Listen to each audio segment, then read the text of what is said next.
You're back with Arts and Entertainment, and I'm Demetri Williams. Poetry typically means romance and tears, but it's also an effective emotional release. English instructor Mary Martin held a poetry reading where she read poems that describe her healing journey after a family tragedy.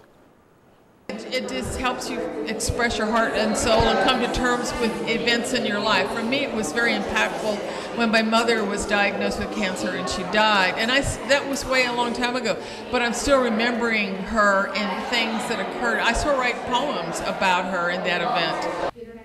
About 10 students from Martin's Arts and Medicine class shared poems with the audience that they felt were helpful in helping them on their own healing journey. The audience was left with the thought that your healing journey doesn't begin until you begin to write. A new genre of music is breaking through on the pop culture scene. Thanks to the hit movie Pitch Perfect, a cappella groups are performing all over the country. Vocal group Six Appeal visited Winthrop's campus and wowed the crowd using only their voices and microphones to sing covers of well-known songs and some of their original works. Performing in front of an audience isn't the only thing that Six Appeal do. We do a lot of educational work in elementary, middle, and high schools, where we teach kids how to sing and how to sing in a group, and just different musical skills. We actually teach them how to beatbox too. So will a cappella groups be a passing fad, or will this way of singing stick around? Only time will tell. You can find Six Appeal on Facebook, Twitter, and their music is available on iTunes. When you hear the name Harlem Shake, you might be thinking of the wrong thing. You've seen the videos of the new dance craze sweeping the nation, but is it really new? Reporter Norie Young has the story on the original Harlem Shake.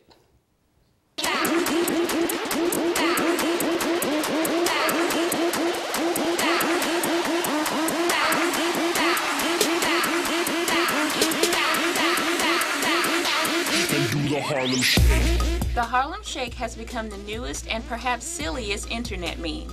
The wacky dance has inspired hundreds of parody videos, and like with so many other internet sensations, no one knows exactly how it got started.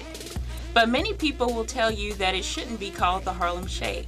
The real dance was invented in 1981 by a Harlem resident named Al B. The dance went mainstream in 2001 when it became a common sight in hip-hop videos. So how does the internet meme compare with the real Harlem Shake? It's really just a matter of opinion. Looks like, I understand wanting to have fun and dance, but I don't think you should call that a Harlem Shake. I think that's a Harlem mess. If I could dance like the people in the original, I definitely would do that all the time. So I definitely prefer the first one. I think the original has a steady beat. It's an actual dance, so it's something that actually means something to people.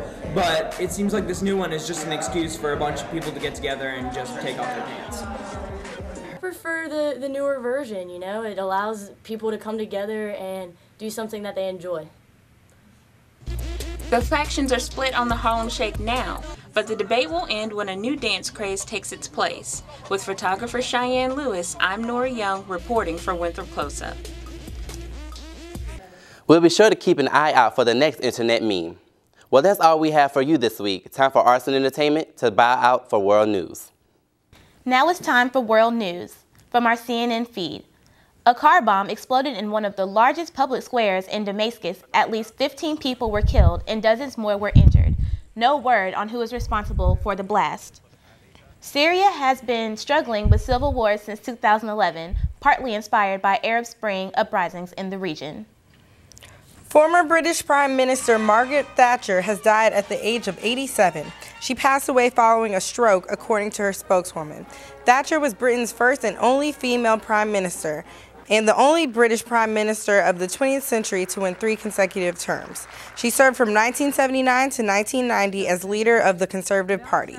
Thatcher was called the Iron Lady for her personal and political toughness. Portugal's bailout has been dealt a serious blow and a political crisis is simmering. A decision by the Constitutional Court to reject some unpopular budget cuts is causing difficulty for the government as it tries to comply with the terms of its bailout agreement.